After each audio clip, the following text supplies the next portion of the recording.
분들 잘 됩니다라고 이렇게 인사하시려니까. 자, 아이들에게요. 네, 아이들에게 이렇게 인사한다는 거예요. 너 잘 될 거야. 너 정말 잘 될 거야. 아주 잘 될 거야. 근데 이걸로 부족하대요. 그러면서 이런 얘기를 하더라고요. 아이에게 이렇게 얘기해 주라고요. 애 딱 붙잡고, 야, 인류 역사상 너보다 김포에서 잘 되었다는 소리를 더 이상 듣지 못할 거야. 네가 제일 잘 풀렸다는 소리를 너 듣게 될 거다. 이런 식으로 얘기를 해주라는 거예요. 그러면 아이가 거기에서 자존감을 찾고 정말 그 말 한마디대로 잘 될 수 있는 내일을 살아갈 수 있다. 여러분, 말 한마디가 인생을 바꿀 수 있고 말 한마디로 살려낼 수 있는 삶이 우리 삶인데, 오늘 그런 마음으로 살려내는 한 사람에 대해서 제가 나누려고 합니다. 첫 번째는요, 자신을 살려내는 한 사람을 나누려고 합니다. 18절 말씀 같이 읽어볼까요? 시작. 우리가 이 땅에 들어올 때에 우리를 달아내린 창문에 이 붉은 줄을 메고 내 부모와 형제와 내 아버지의 가족을 다 내 집에 모으라. 모르는 분들이 많이 계실 것 같아서 부연 설명을 좀 하자면, 이스라엘 백성들이 광야에서 40년 지내다가 여호수아를 리더로 세우고, 그리고 하나님이 저 가나안 땅 들어가서 요단강 건너가서 거기를 점령해라 말씀하셨어요. 그 말씀을 지키기 위해서 강 건너를 보니까 여리고 성이 있는데, 거기다가 여호수아가 두 정탐꾼을 파견했어요. 그 성 어떤지 보고 공격할 수 있는지, 전쟁할 수 있는지, 이길 수 있는지 보자. 정탐꾼을 파송을 했는데, 정탐꾼이 들어갔을 때 기생 라합의 집에 들어가게 됐고, 거기서 라합을 통해 우리 여리고 사람들이 다 떨고 있다, 이런 얘기를 듣게 된 거예요. 그래서 라합이 그 가운데 그 두 정탐꾼을 숨겨주게 되고요, 숨겨주고 그들이 길을 떠날 때 라합에게 이렇게 얘기를 하는 겁니다. 조금 이따 우리 전쟁하러 올 건데 너희들 그때 이렇게 해라. 그러면 주신 말씀이 18절이에요. 어떻게 하라고요? 창문에다가 붉은 줄을 메어두래요. 그 붉은 줄을 보면 그때 우리가 전쟁하러 들어올 때 너희 집에 붉은 줄이 메어있는 그 집안에 있는 사람은 절대 해하지 않고 다 살리리라, 이런 약속을 한 거죠. 그러니까 두 정탐꾼이 라합에게 구원의 미션을 제시한 겁니다. 그랬더니 라합이 대답을 해요. 21절에 대답을 합니다. 21절 같이 읽어볼까요?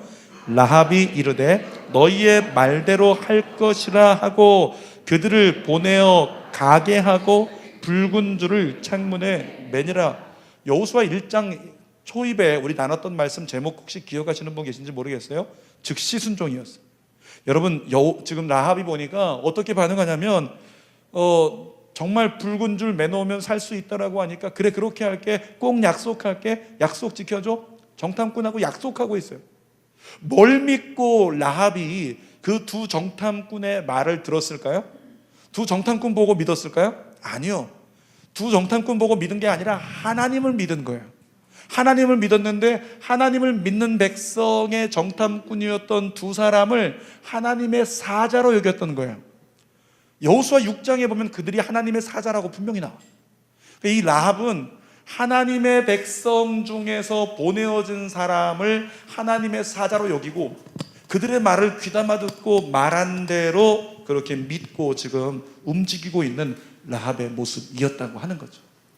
여러분, 라합의 선택은 자기 인생에 위기가 될 수도 있었어요. 오늘의 안위보다 내일의 믿음을 선택한 사람이 라합이었는데, 그 선택의 결과로 온 가족이 구원을 받아요. 사실은 이방인들이 들어온 거 여리고 왕이 내놔라 그랬을 때 사실대로 말하고 내줬어야 되는데, 그렇게 자기 생명의 위협에도 불구하고 내주지 않고 하나님을 선택해서 하나님의 사자들을 살렸죠. 여러분, 그런데 그 결과가 온 가족이 나중에 구원받게 되었다고. 그런데 온 가족이 구원받게 된 그 이면에는요, 첫 번째로 뭐가 있었냐면 라합이 자기 자신을 살려내는 선택을 했다는 거예요.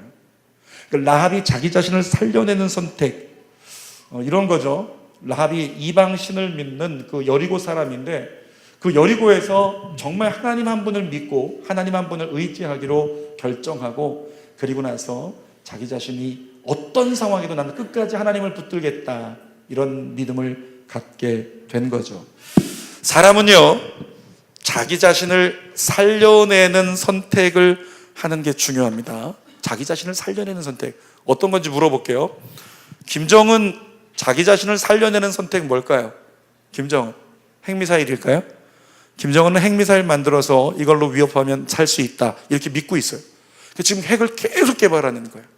자, ICBM이라고 하는 미사일 지금 다 개발됐다고요. 이제 거기에 대해서 조금 있으면은 이제 전 세계가 우리를 가만 있을 수 없을 것이고, 우리는 정말 절대 공격당하지 않고 우리를 지킬 수 있다, 이렇게 생각을 하고 있는데, 전 세계가 지금 막 들끓어 오르면서 조금 있으면 북한을 치겠다, 막 이런 얘기가 나오고 있죠. 여러분, 그런데 지금 여기서 끝난 게 아니에요. 계속적으로 개발되는 게 뭐냐면 핵탄두를요 소형화하고 있어요. 그러니까 핵탄두가 지금은 커서 무거워서 미사일 크게 만들어가지고 그것을 띄어보내서 날아가는 게 이게 힘든 건데, 핵탄두 소형화가 북한에서 계속 연구가 되고 있다는 거예요. 자, 북한의 이 모든 것을 볼 때는 이 핵탄두 소형화도 이루어질 가능성이 있다는 거죠. 만약에 핵탄두가 소형화되면요, 군사학자들은 그런 얘기를 하더라고요. 대한민국은 그냥 핵탄두가 소형화돼 버리면 다 손들어야 된다고. 그거 쏜다라고 하면 다 손들어야 되고, 미군 나가라 그러면 나가야 되고, 그런 내일이 주어질 수도 있다는 거예요. 그러니까 한국교회 지금 더 많이 기도해야 되겠죠. 아무튼 김정은은 그 핵미사일 믿고 자기 살아갈 거라고 생각을 하지만, 김정은이 자기를 살려내는 선택을 할 수 있다면 사실은 이거죠. 공산주의를 포기하고, 그리고 개방을 하고, 이제 모든 것을 받아들이고, 내가 잘못했다, 이제 모두 함께 더불어 잘 살아보자, 이렇게 고백할 수 있다면 사실은 김정은이 진짜 자기 자신을 살려내는 비결이죠. 신천지의 교주가 되는 이만희요, 이만희가 자기 자신을 살려내는 비결이 뭘까요? 그것은 이것입니다. 이제까지 내가 가르친 거 다 거짓말이다 인정하고 회개하고 바른 신앙을 본인이 가지면 이만희 자신을 살려내는 선택이 되겠죠. 여러분, 위기를 만났을 때 어떤 선택을 하십니까? 여러분이 위기를 만났을 때 어떤 선택을 하는가 한번 여러분 자신을 돌아보세요. 어떤 성도가 얘기합니다. 문제가 생기고 너무 힘들어서 억지로 너무 힘들어서 뭘 했냐면, 보통 사람들은 힘들면 어떻게 돼요? 야, 마음도 안 좋고 오늘 힘들다, 에이, 오늘 교회 가지 말아야지, 이 생각을 하는데, 그런데 이 성도는 너무 마음이 힘들고 어려워서 오늘 뭐 했냐면 억지로 교회를 갔다는 거예요. 그랬더니 교회 가서 기도하고 나서 예배드리고 나서 끝나는데 거짓말처럼 내가 회복되어 있더라.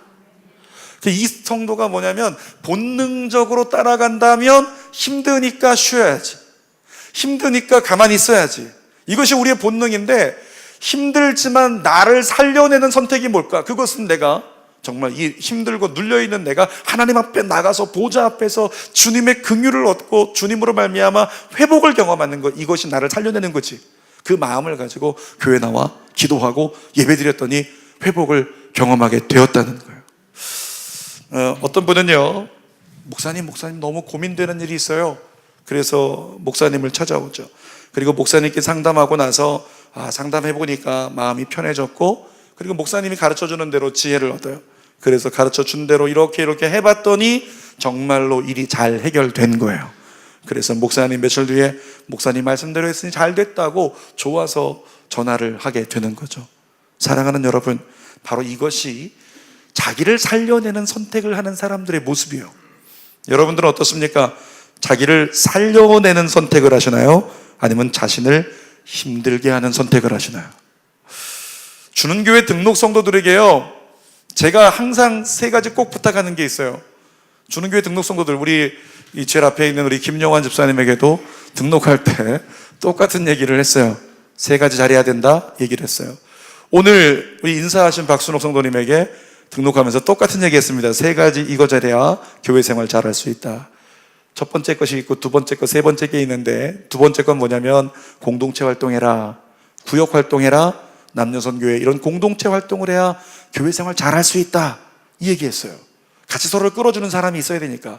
두 번째 무슨 얘기했냐면 양육받고 훈련받아라, 이런 얘기를 했어요.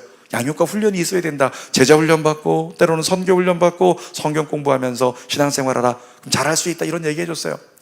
첫 번째 거, 여러분들 가운데 지금 80% 이상이 등록 성도니까 첫 번째 게 뭘까요? 첫 번째 게 뭘까요? 에? 첫 번째 게 이것입니다. 주의 종하고 뭐든지 소통해라. 주의 종에게 뭐든지 얘기하고 뭐든지 나누고 이렇게 해라 라고 제가 그런 말씀을 드렸어요. 여러분, 그런데 나름대로 주는 교회 성도들 보니까 2번, 3번은 제법 나름대로 잘합니다. 공동체 활동하고 양육받고 훈련받고 잘해요. 그런데 1번은 그렇게 쉬운데도 안 하는 거예요. 자기 혼자 고민합니다. 자기 혼자 결정합니다. 자기 혼자 감당합니다. 이런 아이들 보면 우리 뭐라 그런지 아세요? 사춘기. 옆에 분들에게 얘기합시다. 당신 안에 사춘기가 있습니다. 당신 안에 사춘기가 있습니다. 왜 제가 그렇게 얘기했어요? 자기 혼자 결정하거든요. 자기 혼자 선택하거든요. 자기 혼자 고민하고 있는, 나 혼자 다 할 줄 알아. 나 알아서 할 거야. 내버려도 내가 알아서 할게. 이거 누구의 얘기? 사춘기 얘기. 사춘기가 되지 않기를 축복합니다. 어린아이 같게 되기를 축복합니다. 뭐든지 그냥 주의 종하고 다 나누고 주의 종에게 얘기하고 이렇게 하면요, 잘 될 수 있다는 거예요. 저희 성도들 중에서 정말 사소한 것까지도 막 그냥 저에게 전화해가지고 얘기하고 하는 분들이 계세요. 목사님 오늘 뭐 하러 가는데, 뭐 어떻게 되는데, 뭐가 되는데, 어떻게 기도해 주세요, 뭐 해주세요, 막 여러 가지 이야기들 다 나누면서 전해주는, 그 가정을 위해서 제일 많이 기도하게 되고 그 가정을 위해서 제일 많이 신경 쓰게 되더라는 거예요. 왜? 인간이니까. 그런데 대부분의 많은 성도들이 아직까지 사춘기를 벗어나지 못하고 있어요. 여러분, 라합이 두정탐꾼을 어떻게 했어요? 하나님이 보내신 사자로 믿었잖아요. 하나님이 보내신 사자로 보고 믿고 그의 말을 따랐더니 구원을 받았다는 걸 잊지 마세요. 다시 말하면 주는 교회를 위해서 세우신 주의 종, 여러분의 부서에서 세우신 주의 종, 여러분을 담당하라고 세우신 주의 종들, 그들이 여러분을 잘 효과적으로 지도하고 섬길 수 있도록 세우신 하나님의 사자입니다. 아멘.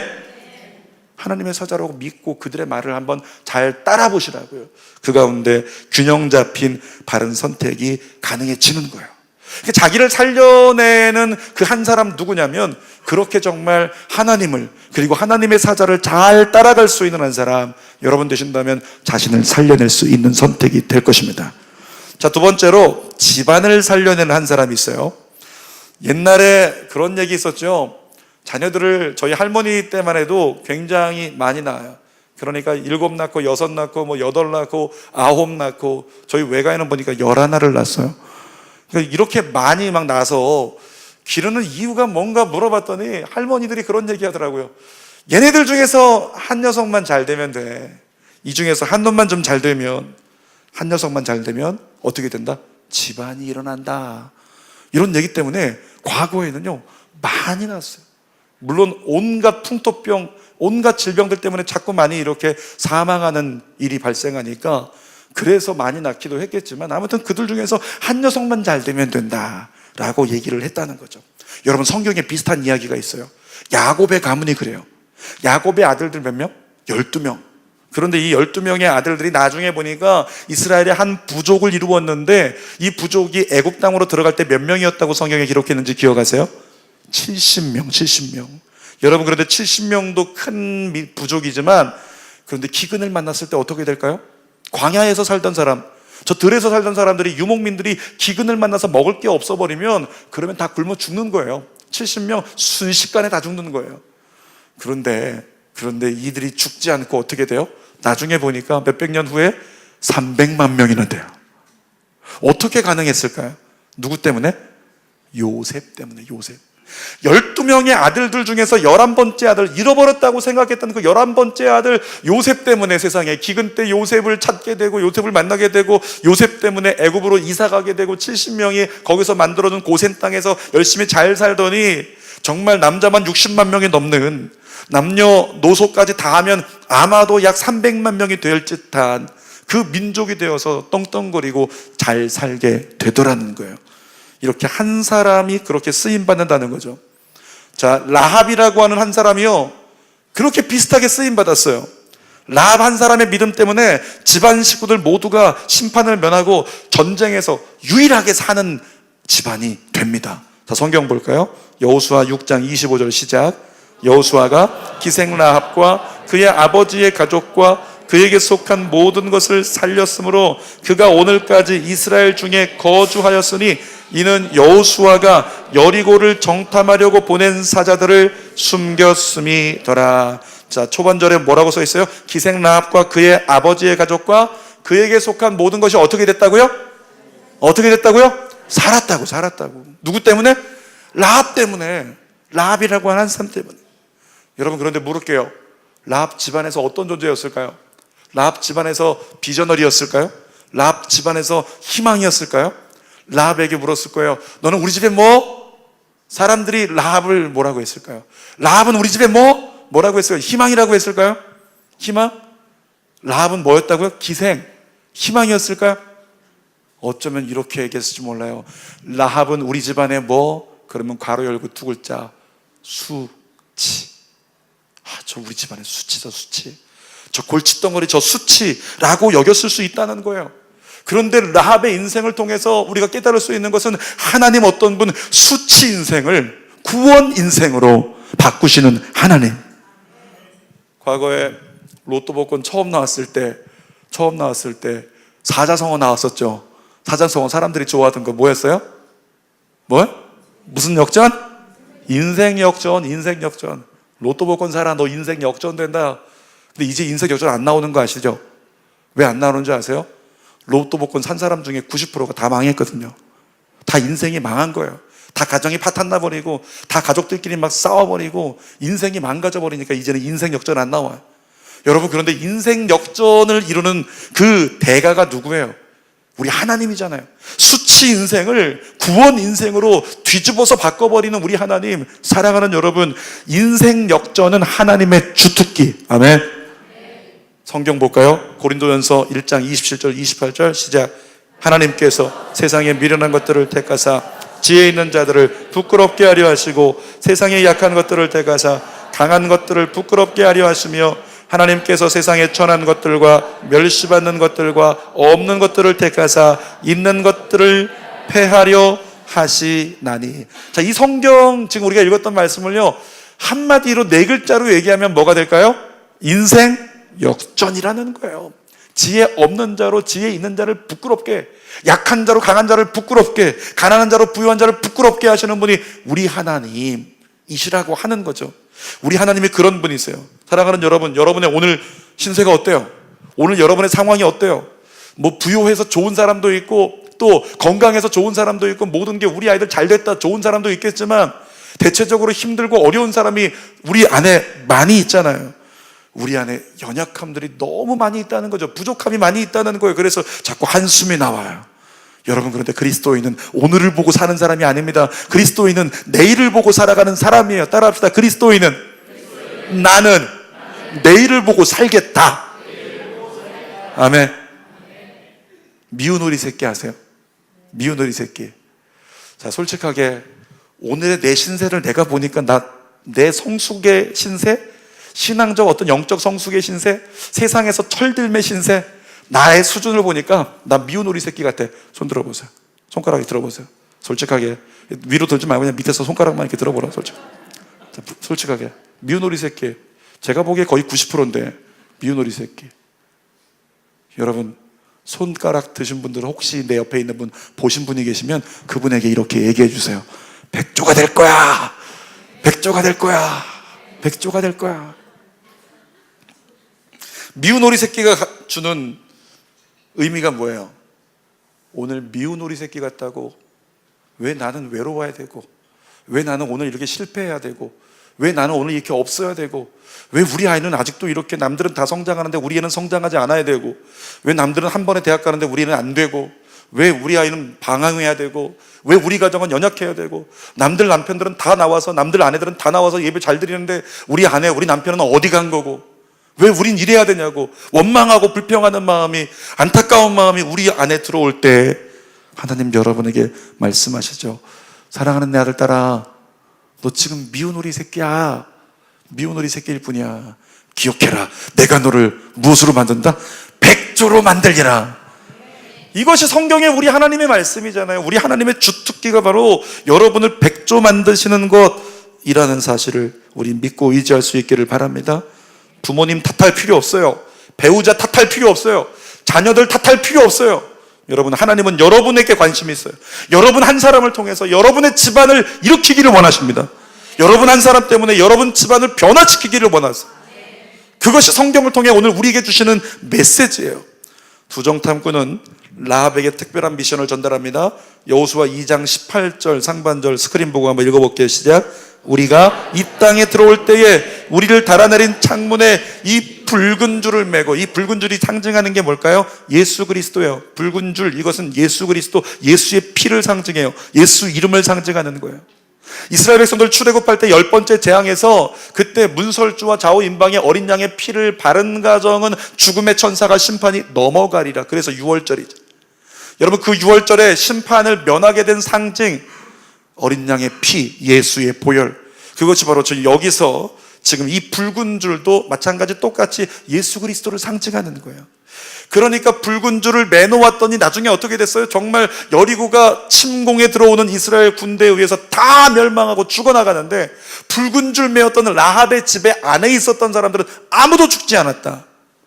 사랑하는 여러분, 명심하십시오. 여러분이 쓰러지면 여러분의 집안도 쓰러집니다. 그런데 여러분이 버텨내면 여러분 집안을 살려낼 수 있습니다. 여러분만 하나님 앞에 바르게 서 있고 붉은 줄 예수 그리스도 여러분이 꽉 붙들고 놓지 않는다면 하나님 때문에, 여러분 때문에 여러분의 집안이 잘 될 것이라는 믿음 안에 굳건하게 달려갈 수 있기를 축복합니다. 그런 소망으로 오늘 힘들고 지쳐도 이겨내세요. 그리고 하나님의 구원을 맛보는 주인공 되십시오. 세 번째 보니까 민족을 살려내는 한 사람을 나눕니다. 자, 두 정탐꾼이 여호수아에게 정탐 내용을 보고하는 장면입니다. 2장 24절 같이 읽어볼게요. 시작. 또 여호수아에게 이르되 진실로 여호와께서 그 온 땅을 우리의 손에 주셨으므로 그 땅의 모든 주민이 우리 앞에서 간담이 녹더이다 하더라. 자, 정탐꾼들이 뭐라고 고백을 했어요? 정탐꾼들이면 이렇게 해야 돼요. 여러분에게 제가 예를 들어서 누군가에게 시켰다고 생각을 해보세요. 빨리 저 옆에 가서 공원 어떻게 사람들이 모였는지 보고 와라. 그랬더니 여러분 중에 한 사람이 가서 얘기하는 거죠. 내가 거기 보고 왔는데요, 거기 보니까 뭐 사람들이 이만큼 모여 있고요, 할아버지들 좀 계시고 어린이들 좀 계시고 노인들 좀 계시다고 하던데요. 여러분, 이렇게 대답했다고 생각을 해보세요. 그러면 그건 정말 가서 보고 온 것이 아니니까 혼나게 될 거예요. 그런데도 불구하고 지금 라합의 말을 들은 이 정탐꾼들이 여호수아에게 그렇게 얘기하고 있는 거예요. 그 땅 정탐하고 와라. 여리고 정탐하고 와. 근데 여리고를 돌아본 게 아니에요. 여리고에 대해서 사람들에게 다 들어본 게 아니에요. 누구의 말만 들었다? 라합의 말만 들었어요. 근데 라합의 말을 듣고, 그것도 기생의 말을 들었는데 그것이 뭐 얼마나 신빙성이 있다고 그 말만 듣고 가서 전쟁해도 되겠습니다. 우리가 이길 수 있다고 합니다. 그 땅은 이미 마음이 다 녹아버렸다고 합니다. 이렇게 두 정탐꾼이 지금 보고하고 있는 장면이죠. 여러분, 두 정탐꾼이 어떻게 라합의 말을 신뢰했을까요? 어떻게 라합의 말을 신뢰할 수 있었을까요? 여러분, 이렇게 믿습니다. 라합이 하나님을 두려워하는 사람이었기 때문에. 지난주 말씀 제목 기억하세요? 하나님을 두려워하는 신하. 라합이 하나님을 두려워하는 사람이었기 때문에 두 정탐꾼은 하나님을 두려워하는 라합이라면 그의 말 믿을만 하다. 사랑하는 여러분, 하나님을 두려워하는 사람의 말은요, 신뢰해도 돼요. 모든 기준이 하나님께 치우쳐 있기 때문입니다. 여러분 주변에 있는 사람들을 살펴보세요. 하나님을 두려워하는 사람은 이렇게 고민합니다. 예수님이라면 어떻게 하실까? 하나님 뭐라고 하실까? 이것을 고민하기 시작해요. 그리고 하나님을 두려워하는 사람의 대사를 보면 대화 가운데 주된 대화가 어떤 내용이냐면 하나님에 대해서 말끝마다 하나님, 말끝마다 하나님, 하나님이 나오게 돼 있어요. 그런 사람은 하나님을 두려워하는 사람. 반대로요, 하나님을 두려워하지 않는 사람의 말은 따라합시다. 항상 조심하자. 누구의 말? 하나님 두려워하지 않는 사람의 말은요, 여러분 조심해야 돼요. 하나님 두려워하지 않는 사람은 이렇게 반응합니다. 자기가 고민합니다. 자기가 선택합니다. 자기가 옳다고 생각하는 대로 행동합니다. 그런 사람의 말을 들어보면 자꾸만 내가가 들어있어요. 내가 말이야. 내가가 들어있어요. 하나님이 들리지 않아요. 이런 사람은 하나님을 두려워하지 않는 사람이에요. 그런 사람의 말은 항상 조심해야 된다는 거죠. 여러분, 그리스도인으로서 여러분 이렇게 됐으면 좋겠어요. 라합처럼 신뢰받는 사람 되시기를 주님의 이름으로 축복합니다. 세상 사람들이, 자, 오해 없이 들으시길 바라요. 세상 사람들이 교회를 보면서 가장 크게 관심 갖는 게 있어요. 세상 사람들이 교회 쳐다보면서 관심 갖는 게, 교회 여러분이잖아요. 여러분 쳐다보면서 세상 사람들이 뭘 관심 갖는지 아십니까? 진짜 하나님 믿을까? 진짜 하나님 믿을까? 이걸 관심 가져요. 그리고 진짜 그들이 나하고 다를까? 세상 사람들은 여기에 관심이 있어요. 그렇게 드러내지 않지만 거기에 관심이 있다는 거죠. 그리고 세상 사람들이요, 비겁하게도, 자, 마음 불편해하지 마세요. 세상 사람들이 비겁한 거예요. 예수 안 믿는 사람들이 비겁한 거예요. 비겁하게도 술이나 담배 같은 걸로 진짜 신앙인의 가치 기준을 세상 사람들이 재고 있다는 거예요. 뭘로? 술이나 담배 같은 걸로 진짜 신앙인이냐 아니냐를 그걸로 세상 사람들이 비겁하게, 그거 지들도 하고 나도 하는 건데, 그거 갖고서, 제가 한다는 게 아니고요. 제가 고등학교 때, 한 학년에 4명이 있는 중창단 활동을 했어요. 남자 4명이서 아카펠라를 불러요. 한 학년에 4명이니까 희소성이 있죠. 그래서 1, 2, 3학년 다 모이면 12명. 제가 학교 다닐 때만 해도 고등학교 때 축제가 많아서 이 학교에서 축제한다고 하면 저희가 항상 불려갔어요. 여학생들 딱 있으면 앞에 12명이 딱 서가지고 인상 팍 쓰면서 아카펠라로 노래하고, 그리고 나면 꽃다발 막 받고 엽서 받고 막 그냥, 당시에는 고등학교 배지가 있었잖아요. 배지 막 교환하고 그렇게 막 그런 시간들. 마로니에 공원 가서 거기서 대학로에서 12명 모여서 노래 딱 부르면 사람들 한 그래도 몇십 명 모여서 둘러서서 막 이렇게 환호하고 했던 시절이 있었어요. 여러분, 그런데 그 중창단이 너무나 끈끈한 그 중창단이어서 고등학교 졸업 이후에도요, 매해 모여요. 매 정기 연주회를 하고요. 그리고 1년에 한 2번 정도 모여서 이렇게 회식도 하고 해요. 정기 연주회 한다고 모이면은 이제 모여서 연습을 하는데 보통 어디 가서 연습하냐면 교회 가서 연습해요. 노래하던 분들이라 그 중에서 지휘자 한두 명은 있거든요. 지휘자님 계신 곳에 교회 가서 노래해서 연습하고 끝나면 다 같이 이제 피곤하니까 밥 먹으러 이제 빨리 가서 배고프다 밥 먹으러 가요. 삼겹살집 갑니다. 그리고 소주를 시키죠. 호프집 갑니다. 치킨을 시키고 맥주를 시키죠. 그리고 나서 그 모인 사람들 중에서 보니까 회식할 때도요, 크리스천이 80%거든요. 그 가운데는 장로님도 계시고 지휘자님도 계시고 반주자님도 계시고, 그 가운데는 뭐 솔리스트도 있고, 그 가운데 온갖 교사도 있고 다 있어요. 주회종도 있고 섞여 있어요. 근데 그 중에 80%가 크리스찬인데, 그 크리스찬들 중에서 회식 때 술을 편안하게 아주 잘 드시는 분이 90%더라. 90%가. 저는 안 마셨어요. 그래도 다행히. 제가 그때를 지금도 기억해 보면 그분들이 술 취한다 하면 뭐라고 하는지 아세요? 몇 사람이 이제, 저는 이제 목사가 된다 하면은 그렇게 뭐라고 하지 않지만, 신학생 시절에는요, 그냥 몇 사람 술 안 마신다고 그냥 늘 쥐어받고, 야, 애새끼, 내가 장로야, 내가 장로. 나도 지휘자야. 그러면서 막 그냥 마시라고 요구했던 그런 분들이 계셔요. 그런데 그분들이 나중에 술이 이만큼 취해가지고, 이제 여러분 아시죠? 술 취하면 어떻게 돼요? 진심이 나오잖아요. 그러니까 제 동생이 부끄러운 얘기로, 아직까지도 제 동생이 술을 마시는데 제 동생이 잘하거든요. 매너 있게 잘해요. 집에 오면은 형 괜찮냐고, 목회 얼마나 힘드냐고. 근데 제 동생이 가끔 가다가 1년에 한두 번 정도 회사에서 뭐가 그렇게 힘든지 확 돌아가도록 술을 마셔요. 그럼 전화합니다. 전화해서, 형 그때 나 왜 그렇게 때렸어? 어렸을 때 나 왜 이렇게 괴롭힌 거야?